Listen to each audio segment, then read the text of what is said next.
पृथ्वी के चुंबक से संबंधित लास्ट टॉपिक। पृथ्वी के चुंबक के कुछ ही टॉपिक है, भूचुंबकत्व और पार्थिव चुंबक। इसके बाद अपन ने पृथ्वी का चुंबक होने का प्रमाण दिया, कारण बता दिया। अब ये जो अपन ले रहे हैं भू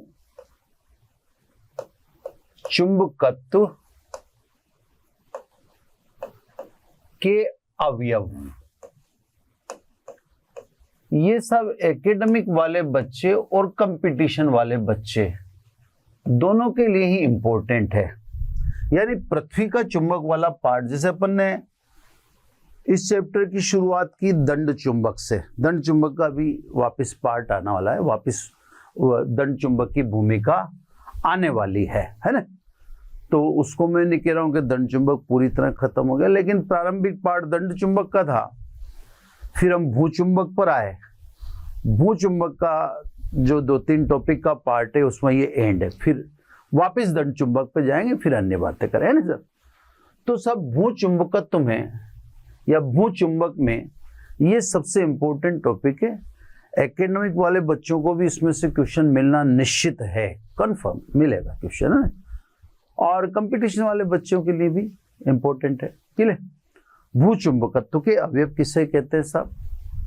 तो पृथ्वी पर किसी भी स्थान पर पृथ्वी के संपूर्ण चुंबक की जानकारी के लिए 3 भौतिक राशियों के समूह को जानना आवश्यक है।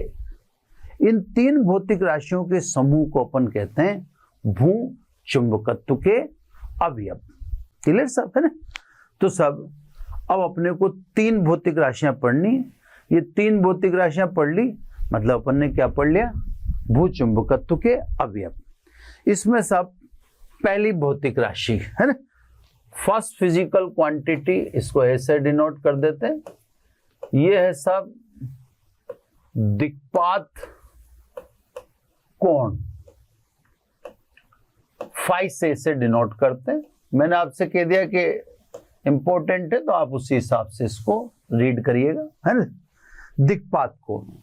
अपन ने जब दंड चुंबक से संबंधित परिभाषाएं बताई थी, उसमें 2 चीजें इंट्रोड्यूस की थी।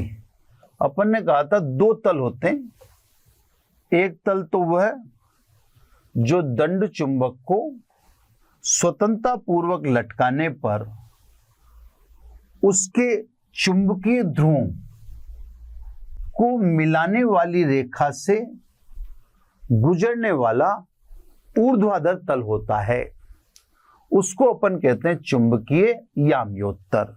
तो ये सब एक दीवार, इस दीवार को अपन कह देते हैं चुंबकीय याम्योत्तर। ठीक है साहब। इन्हीं परिभाषाओं में एक और तल के बारे में उल्लेख किया गया था। उसमें कहा था कि पृथ्वी के उत्तर या पृथ्वी के उत्तरी ध्रुव, भौगोलिक उत्तर है ना, यानी उत्तर दिशा के दो आप, कोई दिक्कत नहीं। पृथ्वी का उत्तरी ध्रुव यानी उत्तर दिशा व दक्षिणी ध्रुव यानी दक्षिण दिशा को मिलाने वाली काल्पनिक रेखा से गुजरने वाले ऊर्ध्वाधर तल, ये दूसरा तल था सब। इस दूसरे तल को अपन ने नाम दिया था भौगोलिक याम्योत्तर। तो चुंबक के सेंस में 2 तल हैं, एक चुंबकीय याम्योत्तर और दूसरा इसको बोलते हैं भौगोलिक याम्योत्तर। क्लियर साहब? ये 2 तल हैं। अब किसी स्थान पर चुंबकीय याम्योत्तर, ये वाला तल जिसको मैंने येलो पेन से कर रखा है, वह भौगोलिक याम्योत्तर जिसको मैंने ब्लू कलर से दिखा रखा है ना। तो किसी स्थान पर चुंबकीय याम्योत्तर तथा भौगोलिक याम्योत्तर के मध्य कोण फाइ को दिक्पात कोण कहते हैं। ये सब दिक्पात कोण की डेफिनेशन आ गई, है ना। अब सब पृथ्वी के भिन्न भिन्न भागों पर या पृथ्वी पर भिन्न भिन्न बिंदुओं पर दिक्पात कोण का मान भिन्न भिन्न भी हो सकता है, समान भी हो सकता है और शून्य भी हो सकता है। तो पृथ्वी धरातल पर भिन्न भिन्न स्थानों पर दिक्पात कोण का मान भिन्न भिन्न या समान या शून्य हो सकता है। समान दिक्पात कोण वाले बिंदुओं को मिलाने वाली रेखा को हम समदिक्पाती रेखा कहते हैं। समदिक्पाती, ये सब थोड़ी छोटी चीजें हैं, लिख दे रहा हूं मैं। जहां समान दिक्पात कोण है उन बिंदुओं को मिला दो, उस रेखा को हम कहेंगे समदिक्पाती। और वह रेखा जो शून्य दिक्पात कोण वाले बिंदुओं को मिलाती है, या उल्टा बोल दो, शून्य दिक्पात कोण वाले बिंदुओं को मिलाने वाली रेखा को शून्य दिक्पाती रेखा कहते हैं, है ना। अब आप कहेंगे ये दोनों रेखाएं हैं कहां, तो समान दिक्पाती व शून्य दिक्पाती, ये दोनों रेखाएं पृथ्वी के मानचित्र, ग्लोब होता है ना, उस पर अंकित की गई हैं। तो आप खड़ी रेखाएं देखते हैं वो तो टाइम वाली हैं, और जो दूसरी रेखाएं देखते हैं आप वृत्ताकार, वो समदिक्पाती हैं या शून्य दिक्पाती हैं। तो सब भूचुंबकत्व के अवयव में एक भौतिक राशि पढ़ा दी, सिंपल सी इसकी परिभाषा थी। परिभाषा ये थी, किसी स्थान पर भौगोलिक याम्योत्तर व चुंबकीय याम्योत्तर के मध्य कोण फाई को दिक्पात कोण कहते हैं। ठीक है सर। अब सब दूसरी पे आओ बात करें, है ना। दूसरी भौतिक राशि बी, ये सब सबसे ज्यादा इंपॉर्टेंट है। नमन या नति कोण, इसमें से क्वेश्चन आने के चांसेस पूरे के पूरे हैं सब, मतलब आप इसको समझें, इंपॉर्टेंट है ना। इसमें से क्वेश्चन डालते हैं अक्सर, ये देखा गया है। अब सब नति या नमन कोण, तो पहले तो आप चुंबकीय सुई को इस तरह से पकड़ें कि वह ऊर्ध्वाधर घूर्णन के लिए स्वतंत्र हो। या आपको मैंने समझा भी दिया था कि सुई को पकड़ने के दो तरीके हैं। एक तो सुई क्षैतिज में घूर्णन के लिए स्वतंत्र है। जब सुई क्षैतिज में घूर्णन के लिए स्वतंत्र है तो उत्तर दक्षिण दिशा दर्शाएगी, लेकिन सुई अगर ऊर्ध्वाधर घूर्णन के लिए स्वतंत्र है तो वह झुककर आपको चुंबकीय ध्रुव की स्थिति बताएगी। इस तरह से अगर आपने रख रखी तो झुककर यह बताएगी कि चुंबकीय ध्रुव कहां पर है। जो अपन ने चित्र में अभी जैसे ग्लोब वो बनाया था पृथ्वी के चुंबक का चित्र, तो पृथ्वी के चुंबक के चित्र में बताया था कि हम भूमध्य रेखा वाले तल के लंबवत वृत्ताकार पथ में चुंबकीय सुई को लेकर पूरा एक चक्कर काटते हैं तो दो स्थानों पर सुई ऊर्ध्वाधर हो जाती है। जहां सुई ऊर्ध्वाधर होगी तो बताएगी चुंबकीय ध्रुव यहां है। जैसे ये एन पे खड़ी है तो इसका मतलब एस यहां है, और अगर ये एस पर ऊर्ध्वाधर हो गई तो इसका मतलब चुंबकीय ध्रुव एन यहां है ना। तो सुई का जब हम ऊर्ध्व में घूर्णन करने के लिए स्वतंत्र छोड़ते हैं तो बताती है पृथ्वी में चुंबक कहां पर है ना। तो सब आपको चुंबकीय सुई को ऊर्ध्वाधर घूर्णन में स्वतंत्र सुई का क्षैतिज से जो झुकाव होता है उस कोण को हम कहते हैं नति या नमन। मैं पहले चित्र से दिखाता हूं, फिर एक बार और डेफिनेशन बोलूंगा। ये मैंने क्षैतिज और ऊर्ध्व पहले दर्शा दिए ताकि ये तो साहब क्षैतिज हॉरिजॉन्टल, ये पृथ्वी धरातल हो गया, और ये ऊर्ध्व दो स्वाभाविक के लंबवत है तो एक क्षैतिज है तो दूसरा ऊर्ध्व होगा। अब आपने चुंबकीय सुई लेनी जो ऊर्ध्वाधर घूर्णन के लिए स्वतंत्र है। ये मैंने चुंबकीय सुई दिखा दी है ना सर। अब चुंबकीय सुई को जब ऊर्ध्वाधर घूर्णन के लिए आप स्वतंत्र रखोगे तो सुई इस तरह से झुक जाएगी। एन हो चाहे एस हो, है ना, उससे मतलब नहीं अपने को। चुंबकीय सुई इसलिए मैं दिखाता हूं। ये सब सुई क्षैतिज से झुक जाती है। अब ये सुई जितना कोण झुकती है उस कोण को ही कहते हैं नति या नमन। अभी डेफिनेशन और बोलूंगा मैं, है ना। तो सब चुंबकीय सुई को ऊर्ध्वाधर घूर्णन के लिए स्वतंत्र रखें तो सुई का क्षैतिज से, देख लो हाथ से, सुई का क्षैतिज से कोण थीटा नति या नमन कोण, ये नमस्ते करने वाली पोजीशन है, इससे उस कोण को क्या क्या नति या नमन कोण, ये दो की डेफिनेशन। सुई का जो झुका हुआ सिरा है ये पृथ्वी के संपूर्ण चुंबक की तीव्रता को बताता है। जैसे सुई झुकेगी तो ये बताएगी ना कि पृथ्वी का संपूर्ण चुंबक यहां है।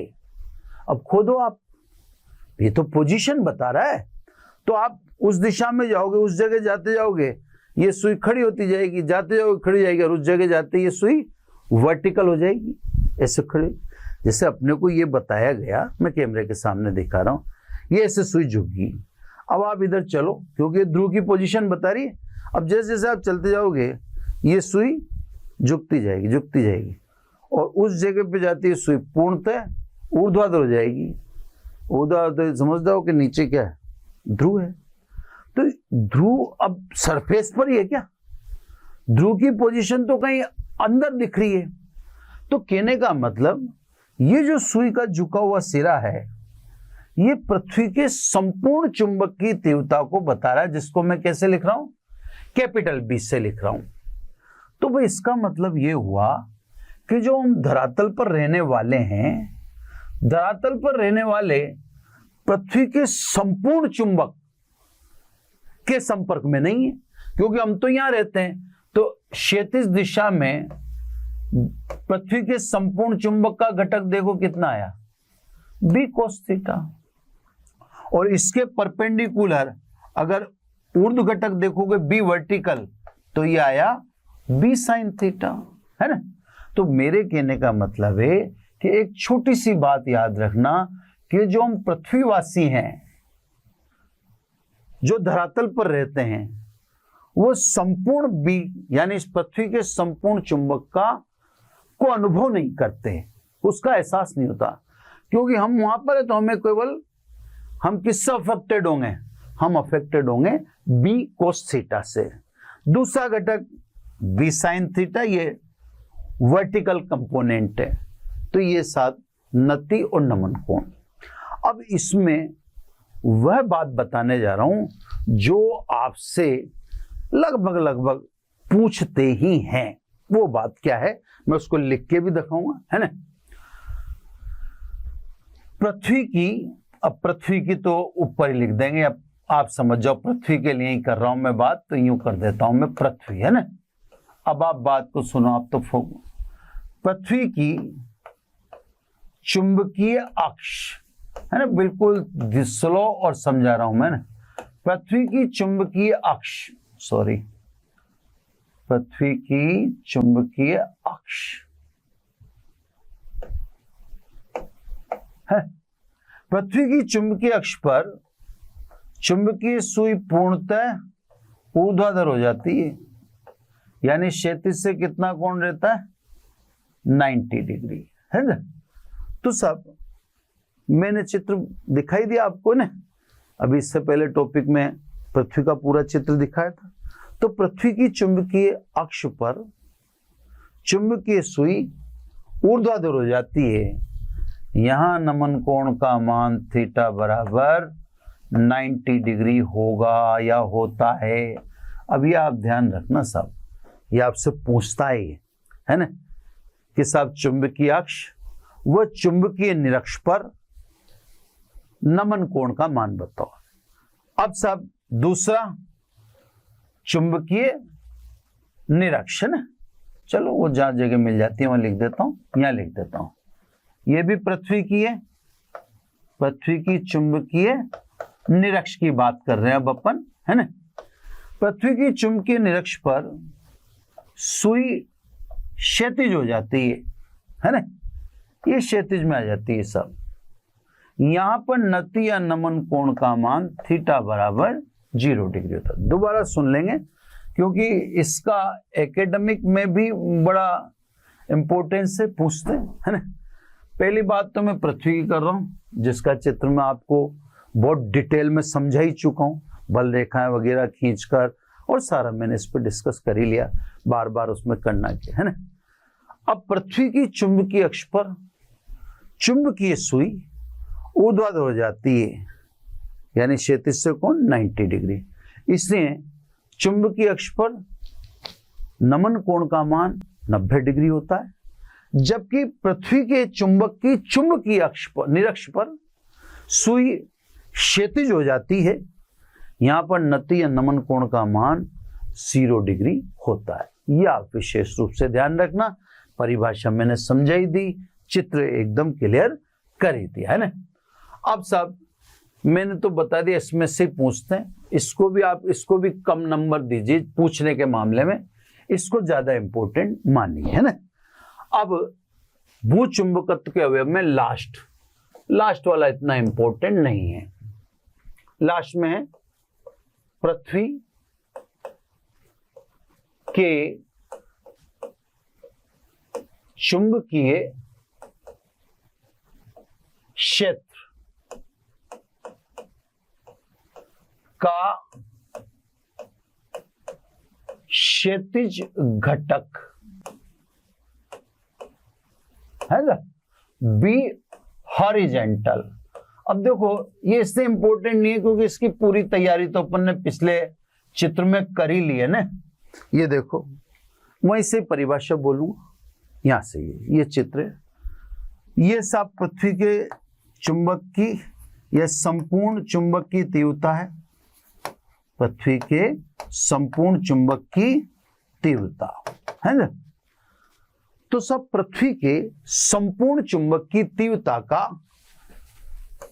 क्षैतिज दिशा में घटक BH पृथ्वी के चुंबक का क्षैतिज घटक कहलाता है।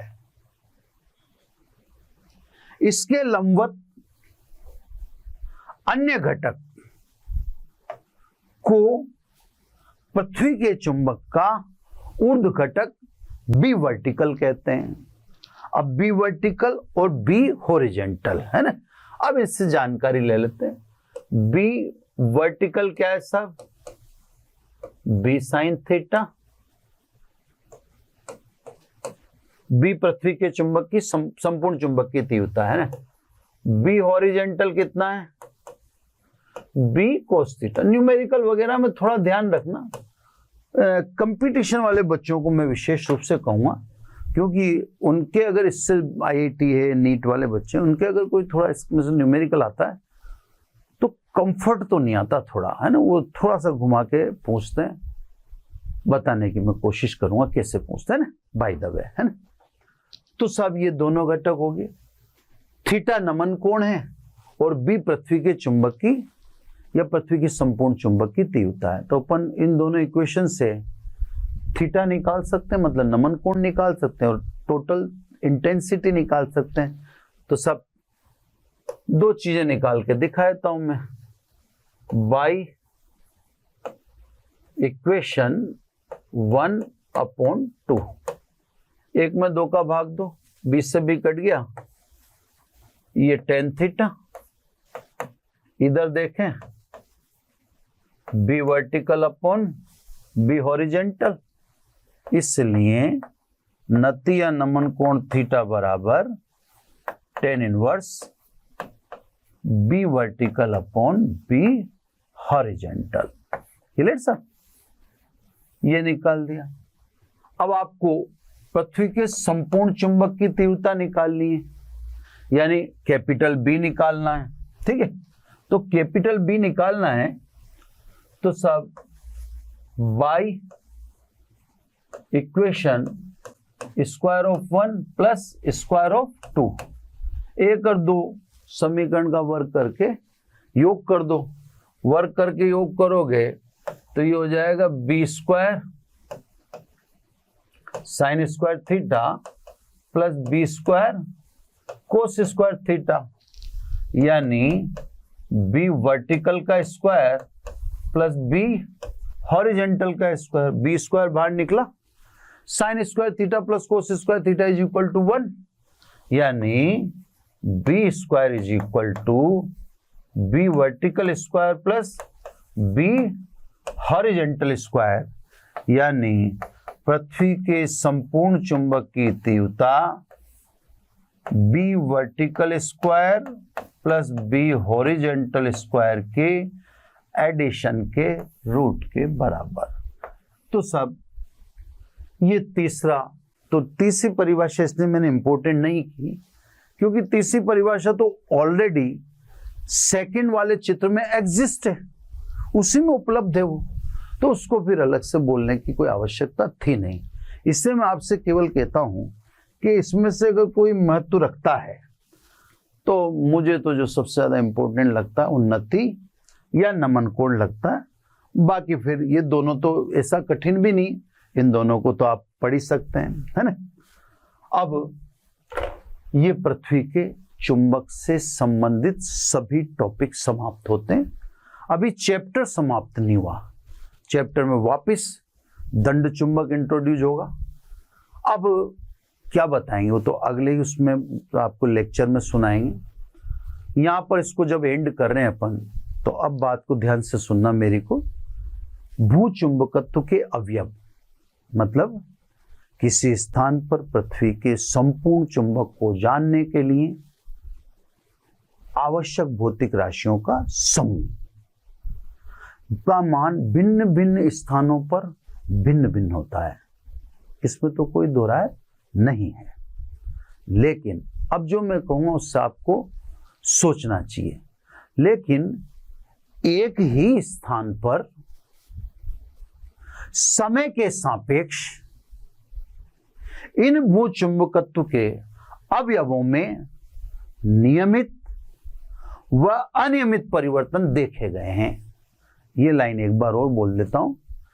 भूचुंबकत्व के अवयव भिन्न भिन्न स्थानों पर भिन्न भिन्न होते हैं, लेकिन एक ही स्थान पर समय के सापेक्ष भूचुंबकत्व के अवयव में नियमित व अनियमित परिवर्तनों को देखा गया है।